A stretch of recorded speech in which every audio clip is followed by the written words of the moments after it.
नमस्कार। मैं वीके शास्त्री आप सभी दर्शकों का बहुत बहुत स्वागत करता हूं।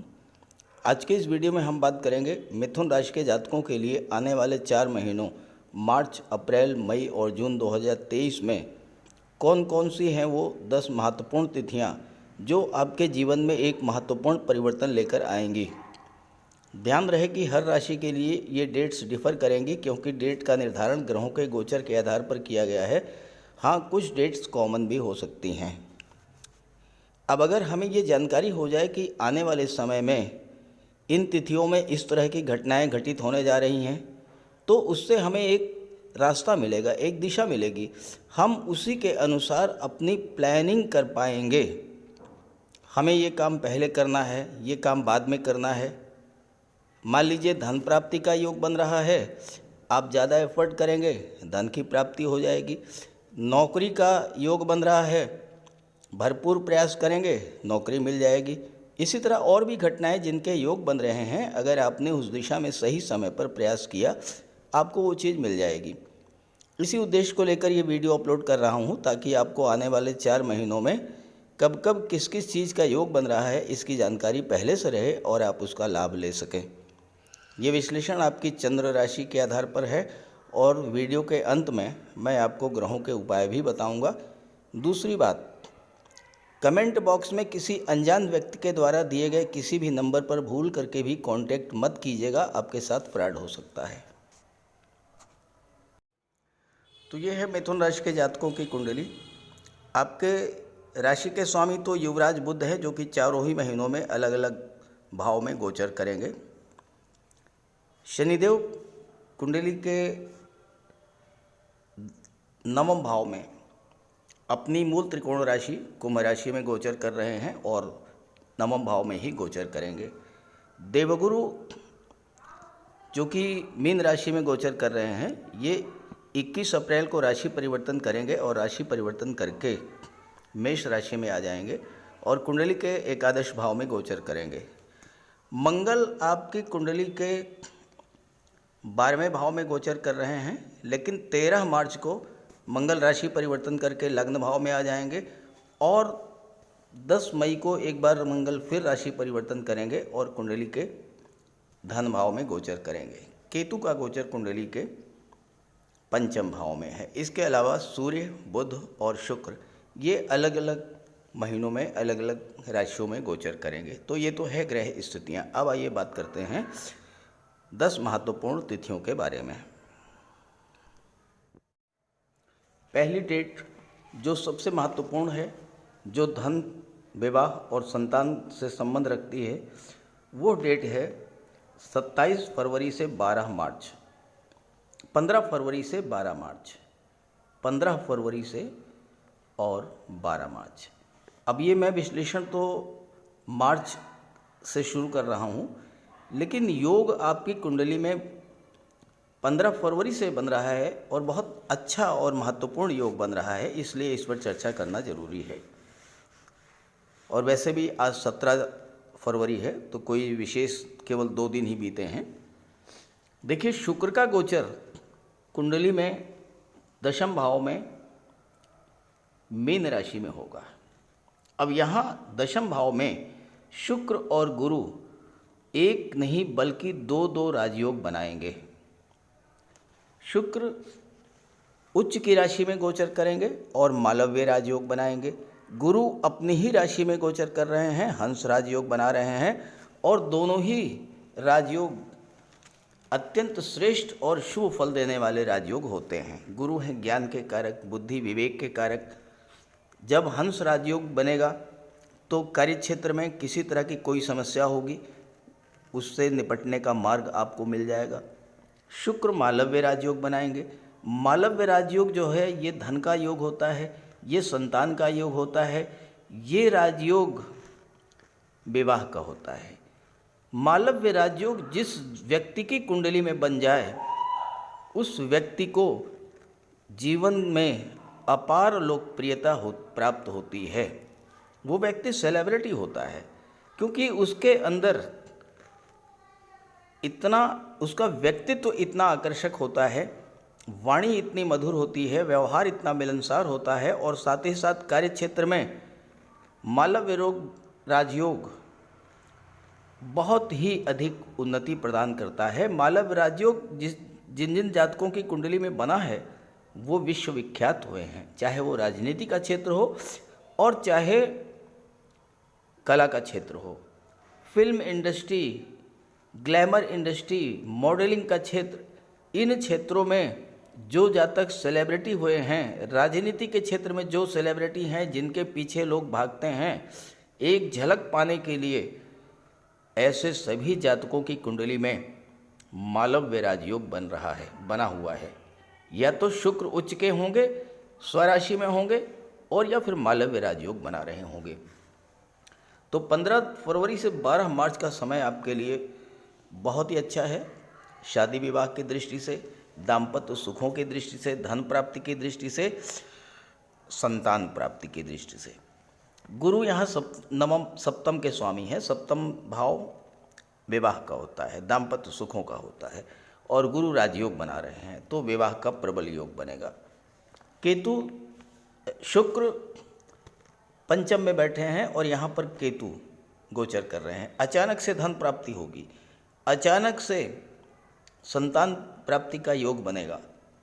किसी वजह से अगर संतान के प्राप्ति के मार्ग में कोई बाधा आ रही थी, वो बाधा बिल्कुल दूर होगी, संतान का योग बनेगा। शुक्र यहाँ पर विदेश भाव के स्वामी हैं, आगे इस पर चर्चा करेंगे। जो अगली डेट आ रही है वो आ रही है 6 अप्रैल से और 2 मई। 6 अप्रैल से 2 मई शुक्र का गोचर 12वें भाव में होगा। 12वां भाव विदेश का भाव होता है, और यहाँ पर शुक्र अति विशिष्ट कारक तो होते ही हैं। शुक्र अपनी ही राशि वृषभ राशि में गोचर कर रहे हैं, तो यहाँ पर विदेशों से धन की प्राप्ति होगी, विदेशी व्यापार में उन्नति होगी, खर्चे बढ़ेंगे जरूर, लेकिन शुक्र क्या है, धन के, वैभव के, कंफर्ट के, लग्जरी के कारक हैं। और चतुर्थ भाव के स्वामी आपके राशि के स्वामी बुध हैं, जो कि शुक्र के मित्र हैं। ऐसे में आप अपने घर में सुख सुविधाओं को बढ़ाने वाले साधन इस गोचर काल में लेकर के आएंगे। साथ ही साथ अगर आप महिला हैं, ornament, jewellery, designer dresses, costume, perfume, cosmetics, श्रृंगार प्रसाधन, जेम्स, ज्वेलरी, ऑर्नामेंट्स, इन चीज़ों पर आपका धन खर्च होगा। शुक्र 12वें भाव में आपके लिए विदेश जाने का मार्ग भी प्रशस्त करेंगे। आप व्यापार व्यवसाय के सिलसिले में जा सकते हैं, फाइनली आप विदेश में सेटल हो सकते हैं, और हायर एजुकेशन के लिए भी विदेश जा सकते हैं, क्योंकि 9वां भाव भाग्य भाव में शनि का गोचर है। शनि शुक्र के मित्र हैं, और 9वां भाव से उच्च शिक्षा का भी विचार किया जाता है। कुंडली का 10वां भाव आपके जॉब, कैरियर और प्रोफेशन का होता है। 10वां भाव में अगर शुभ ग्रहों का गोचर हो तो कार्य क्षेत्र में उन्नति होती है। कार्य क्षेत्र में किसी तरह की समस्या आ रही है, उस समस्या भी दूर होती है। सूर्य जो कि शासन प्रशासन के कारक हैं, सरकारी नौकरी के कारक हैं, पद प्रतिष्ठा मान सम्मान के कारक हैं, वो 15 मार्च को 10वें भाव में आ जाएंगे। सूर्य 10वें भाव में दिग्बली होते हैं, 10वें भाव के प्रभाव को बहुत अधिक बढ़ा देते हैं। यहाँ पर सूर्य गुरु की युति बनेगी, और 15 मार्च से 14 अप्रैल तक सूर्य गुरु रहेंगे एक साथ। 16 मार्च को बुध भी आ जाएंगे। अब आप देखिए, 3 ऐसे महत्वपूर्ण ग्रह जिन्हें ज्योतिष शास्त्र में राजा, महामंत्री और युवराज की संज्ञा दी गई है, जब तीनों ही ग्रह 10वें भाव में गोचर करेंगे तो कार्य क्षेत्र में पद प्रतिष्ठा प्रमोशन का पूरा योग बनेगा। आपके मान सम्मान में वृद्धि होगी, आपके बॉस, आपके सहयोगियों और आपके पिता का सहयोग आपको मिलेगा। और साथ ही साथ सूर्य, गुरु और बुध तीनों की दृष्टि कुंडली के चतुर्थ भाव पर पड़ेगी और बुध चतुर्थ भाव के स्वामी भी हैं। चौथा भाव होता है सुख का भाव। कार्यक्षेत्र में उन्नति होगी, कार्यक्षेत्र से धन मिलेगा, आप भौतिक सुख सुविधा के साधन खरीदेंगे। हालांकि माता का स्वास्थ्य थोड़ा सा खराब रह सकता है, लेकिन अगर आप माता का ध्यान रखेंगे तो ऐसी कोई समस्या नहीं आएगी। और 14 अप्रैल के बाद तो सूर्य का गोचर बहुत ही महत्वपूर्ण है। 14/4 को सूर्य एकादश भाव में गोचर करेंगे। यहाँ पर सूर्य दिग्बली होते हैं और 21 अप्रैल को यहाँ पर देवगुरु भी आ जाएंगे। यहाँ भी सूर्य गुरु की युति बनेगी। हालांकि राहु यहाँ पर हैं, लेकिन अगर आपने राहु को मैनेज कर लिया तो उच्च स्तर की सफलता और लाभ मिलेगा, क्योंकि सूर्य, गुरु और राहु तीनों की दृष्टि पंचम भाव पर पड़ेगी। पंचम भाव जो होता है वह संतान और शिक्षा का भाव होता है। और इस गोचर काल में मंगल आपके लग्न में गोचर करेंगे और छठे भाव के स्वामी हैं। मंगल सूर्य के भी मित्र हैं, गुरु के भी मित्र हैं। तो आपको शिक्षा प्रतियोगिता के क्षेत्र में सफलता भी मिलेगी, नौकरी भी मिलने का योग बनेगा। खास करके अगर आप army, air force, navy, military, police विभाग में जाना चाहते हैं, बहुत सुंदर योग है। 14 अप्रैल से और 15 मई। अगर आप मेडिकल और सर्जरी के क्षेत्र में जाना चाहते हैं, उसके लिए भी बेहतर समय है।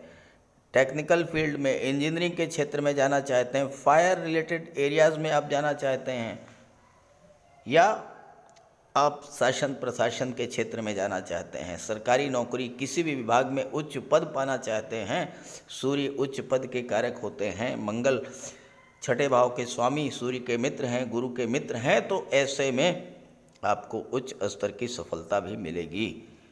अब यहाँ पर राहु हैं, राहु को कैसे मैनेज किया जाए? देखिए, राहु को मैनेज करने का सीधा सा तरीका है, आप डर और भय को निकाल दीजिए। राहु डर पैदा करते हैं, तो आप डर को निकाल दीजिए। आप प्रतियोगी परीक्षाओं की तैयारी कर रहे हैं, कोई नया व्यापार व्यवसाय शुरू करना चाहते हैं, डर निकाल दीजिए।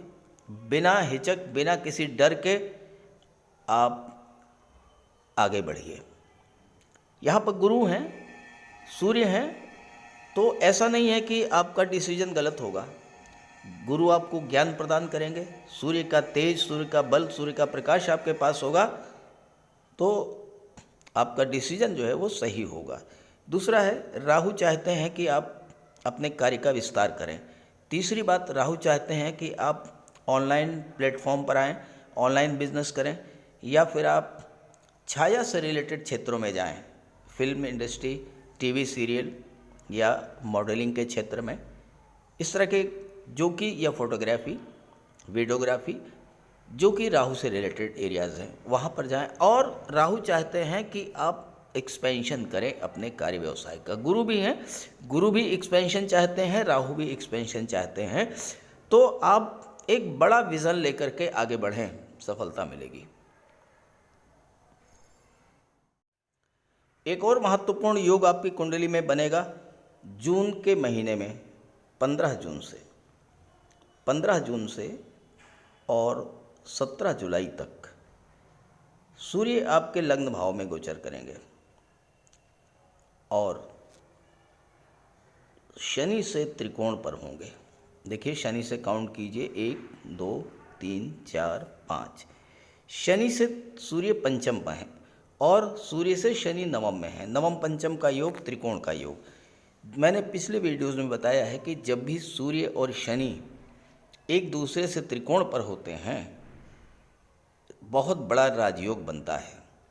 ये समय उन जातकों के लिए बहुत अच्छा रहेगा जो कि किसी भी गवर्नमेंट जॉब में हैं, या IAS IPS सिविल सर्विसेज के क्षेत्र में हैं, या राजनीति के क्षेत्र में उच्च पदों पर, या किसी भी अन्य क्षेत्र में व्यापार व्यवसाय में भी उच्च पद पर हैं। तो उनके लिए पद, प्रतिष्ठा, प्रमोशन, महत्वपूर्ण जिम्मेदारी का दिया जाना, इस तरह की चीज़ें आपके जीवन में आएंगी 15/6 से 17/7। आपका स्टेटस ग्रो करेगा इस पीरियड में। इस पीरियड में ध्यान रखिए, आप जो है प्रयास कीजिएगा, आपको सफलता मिलेगी, प्रमोशन हो सकता है, आपका कोई महत्वपूर्ण पद आपको सौंपा जा सकता है। इस तरह की चीज़ें आपको 15/6 से 17/7 के बीच में घटित होंगी। अब बात करते हैं भूमि, भवन और प्रॉपर्टी के बारे में। देखिए, शनि जो हैं ये निर्माण के कारक हैं, कंस्ट्रक्शन के कारक हैं। मंगल जो हैं ये भूमि के कारक हैं, भूमि खरीद करके प्लाटिंग करें उसके कारक हैं। शनि और मंगल जब एक दूसरे से त्रिकोण पर होंगे, देखिए शनि से आप काउंट कीजिए 1 2 3 4 5, लग्न भाव में है शनि मंगल। डेट नोट कीजिए, 13 मार्च से लेकर के और 10 मई, ये जो 45 दिन हैं, इन 45 दिनों में शनि से पंचम पर मंगल और मंगल से नवम पर हैं शनि, नवम पंचम का योग एक दूसरे से त्रिकोण पर। मंगल और शनि एक्टिवेट होंगे तो आपको भूमि, भवन, प्रॉपर्टी का लाभ मिलेगा। आप वाहन खरीद सकते हैं, मकान बनवाना चाहते हैं, उसके लिए 13 मार्च के बाद का समय बहुत ही उपयुक्त है, क्योंकि शनि निर्माण के कारक हैं। जब शनि एक्टिवेट होंगे तो आपका मकान बनना शुरू हो जाएगा।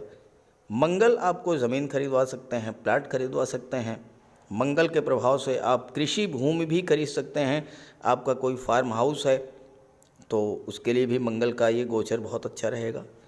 और इसके बाद अगली जो डेट है वो और महत्वपूर्ण है, क्योंकि मंगल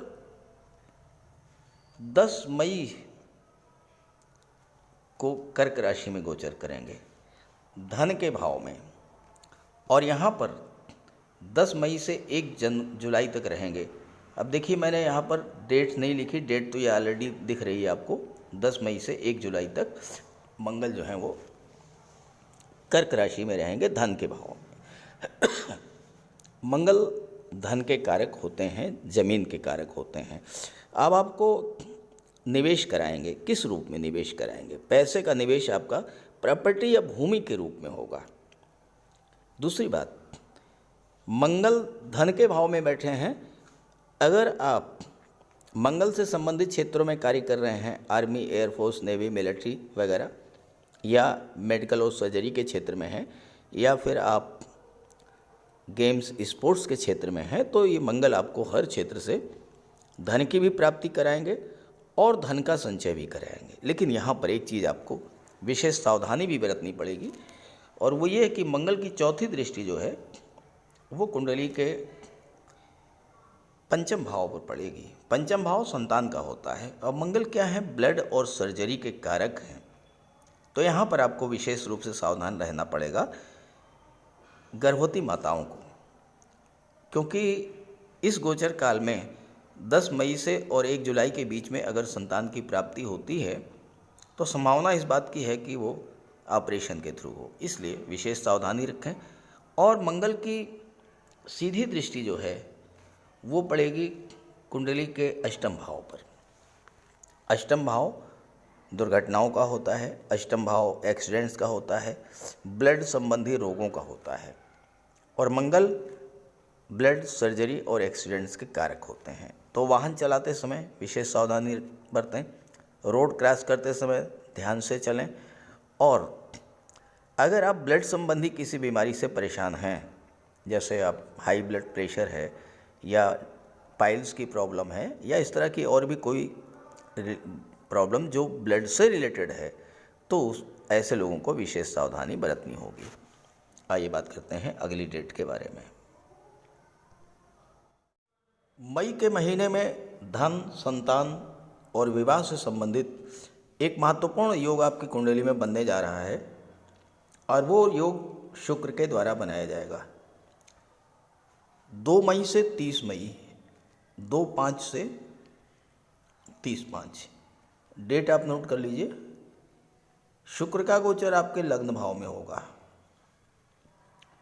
देखिए, यहाँ मंगल तो राशि परिवर्तन करके जा चुके होंगे, 2:05 से 3:30-5 के बीच में यहाँ पर शुक्र का गोचर होगा।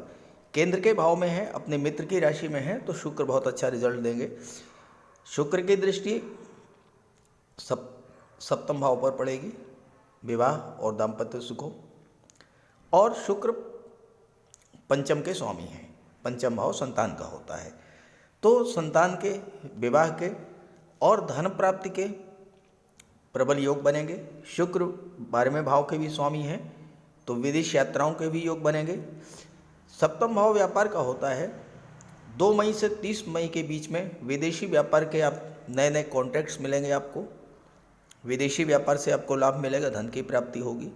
और इसके बाद जो अगला योग बनने जा रहा है वो तो और भी महत्वपूर्ण है, क्योंकि वो आपके राशि के स्वामी युवराज बुध के द्वारा बनाया जाएगा।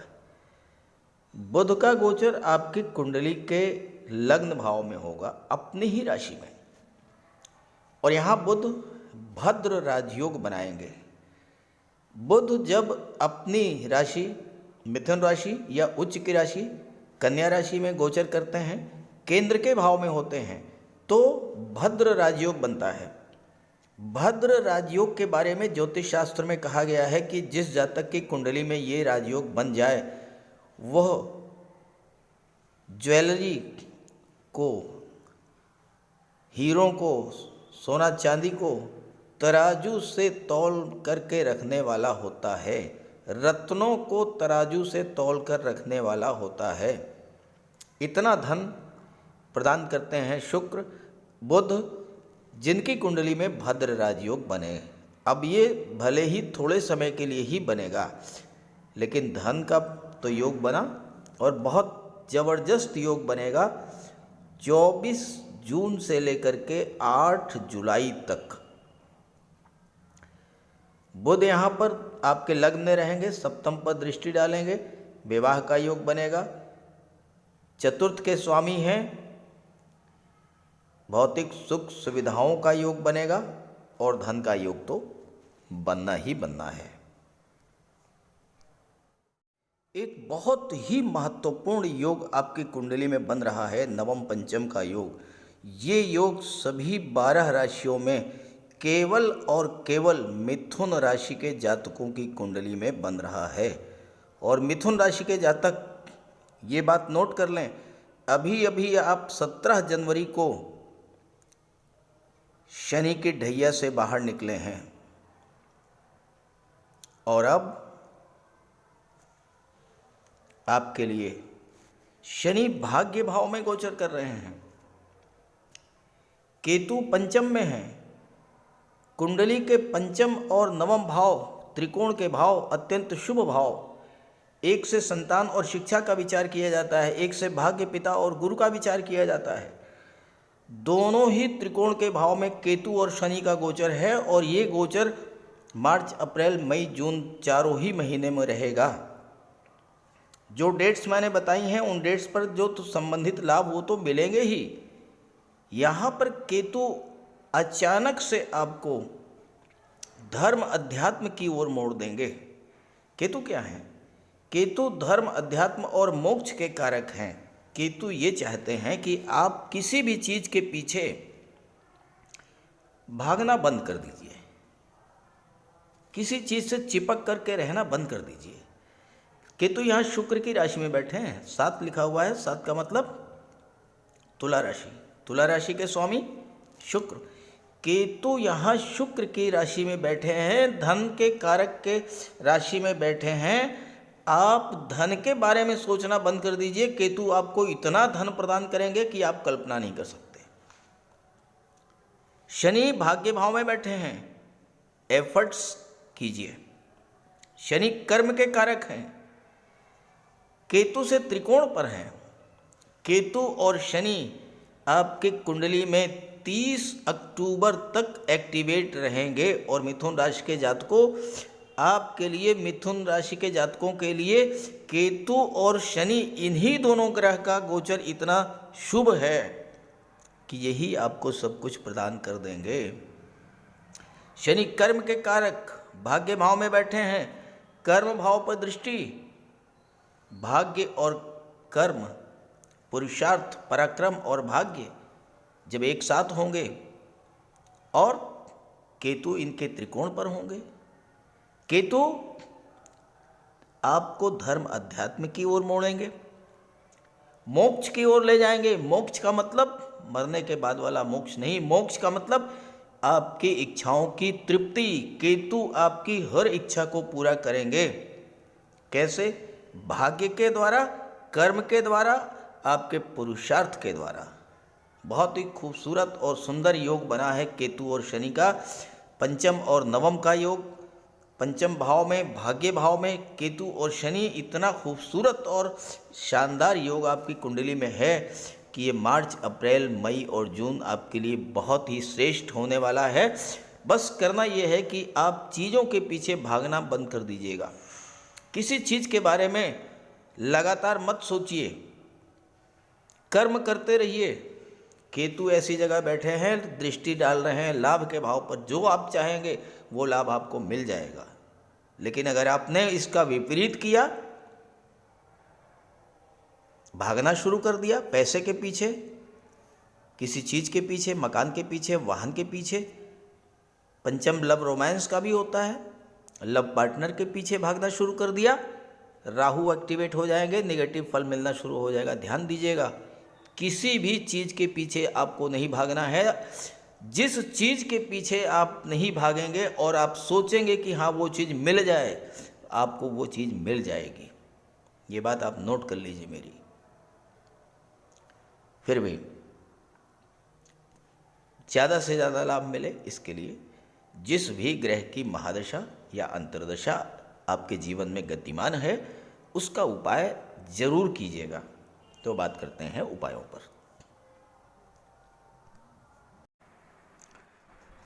किसी भी जातक की कुंडली में बनने वाले राजयोगों का संपूर्ण लाभ उसे तब मिल पाता है जब राजयोग बनाने वाले ग्रह कुंडली में मजबूत स्थिति में हों।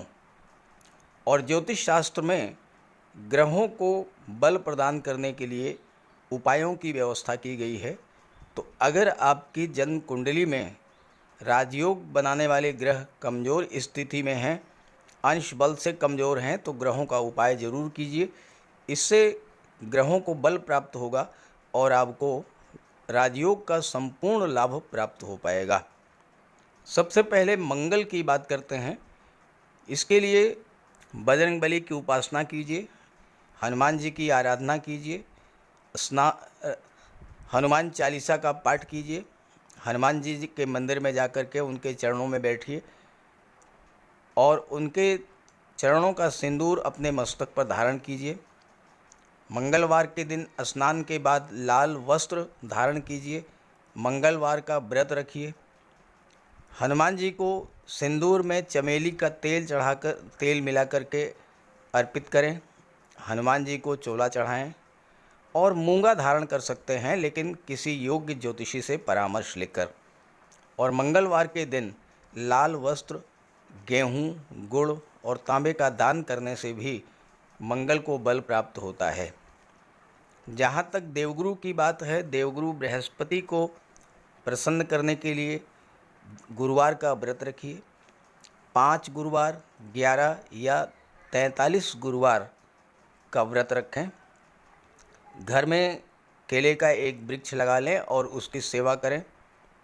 स्नान करते समय पानी में हल्दी या केसर मिलाकर स्नान करें और हल्दी या केसर का तिलक लगाएं। भूल करके भी गुरु, साधु, संतों का, माता पिता का अपमान ना करें। माता पिता, गुरु और वृद्धों का सम्मान करें, उनकी सेवा करें और उनका आशीर्वाद प्राप्त करें। तोते को चने की दाल खिलाएं, इससे बुध और गुरु दोनों प्रसन्न होते हैं। पुखराज भी धारण कर सकते हैं गुरुवार के दिन, लेकिन योग्य ज्योतिषी का परामर्श लेकर ही कोई रत्न धारण करें। ज़्यादा बेहतर ये है कि हल्दी की एक गांठ पीले वस्त्र में बांधकर अपने बाजू में बांध लीजिए और पीले रंग के वस्त्रों का ज़्यादा प्रयोग कीजिए। चादर, तकिए, गिलाफ, ये सब पीले रंग के रखिए, पर्दे।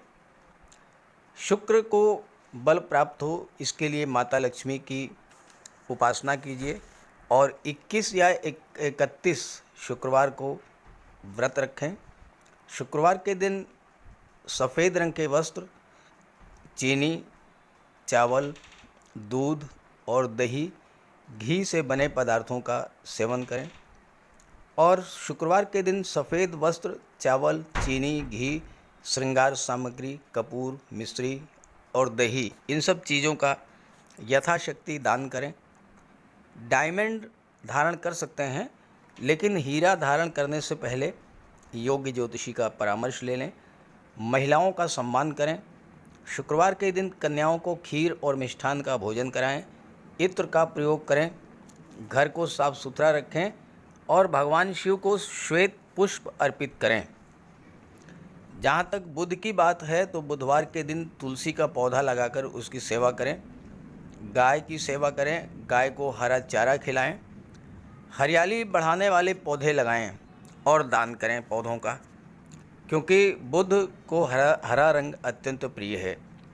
बुधवार को घर के मेन डोर पर पंच पल्लव का तोरण लगा दें और किन्नर को दान देकर उसका आशीर्वाद प्राप्त करें। देवी दुर्गा के मंदिर में हरे रंग की चूड़ियाँ दान करें। गणेश जी की उपासना करें और साबुत हरी मूंग हरे कपड़े में बांधकर अर्पित करें। बुधवार के दिन हरे रंग के रुमाल, मोजे और टाई का प्रयोग करें। ओम बुम बुधाय नमः इसका एक माला जाप करें। पन्ना धारण कर सकते हैं, लेकिन परामर्श के बाद किसी योग्य ज्योतिषी से। और ना तो झूठ बोलें और ना ही किसी को अपशब्द कहें। जहाँ तक शनिदेव की बात है तो कम से कम 19 और ज़्यादा से ज़्यादा 51 शनिवार का व्रत रखें। पीपल के वृक्ष के नीचे सरसों के तेल का दीपक जलाएं शनिवार के दिन। शनिवार के दिन एक प्याले में, एक कटोरी में सरसों का तेल लेकर के उसमें अपना चेहरा देखिए और फिर उस तेल को दान कर दीजिए। उड़द से बनी पंजीरी, पकौड़ा, चीला, बड़ा, इन सब का सेवन करिए। सरसों के तेल में बने भोज्य पदार्थों का सेवन कीजिए। शनिवार के दिन कंबल, जूता, चप्पल, लोहा, काला तिल, काला उड़द, काले वस्त्र और जटा वाले नारियल दान दें। नीलम धारण कर सकते हैं, लेकिन नीलम धारण करना किसी योग्य ज्योतिषी से परामर्श लेकर धारण करें, क्योंकि नीलम रंग से राजा भी बना देता है और कभी कभी अगर नीलम आपके लिए शुभ नहीं हुआ तो राजा से रंक भी बना देता है। इसलिए नीलम का प्रयोग बहुत सोच समझ कर करें। ज़्यादा बेहतर ये है कि आप गरीबों की हेल्प करें। कोई भी गरीब, लाचार, असहाय, दिव्यांग व्यक्ति आपके पास आता है, मदद कीजिए यथासंभव और किसी भी गरीब व्यक्ति को कष्ट ना दें। साथ ही साथ ऐसे कार्य ना करें जो कि शनिदेव को पसंद नहीं है। शनिदेव को छल, कपट, झूठ, फरेब, बेईमानी, आलस्य ये सब पसंद नहीं है, तो ऐसे कार्य मत कीजिए। और शनिदेव को अनुशासन, परिश्रम, मेहनत, ईमानदारी और सच्चाई ये पसंद है, तो ये आप अपने अंदर इन गुणों को विकसित करें। शनिदेव प्रसन्न होंगे। तो उपाय ज़रूर कीजिएगा, इससे आपको लाभ होगा। नमस्कार।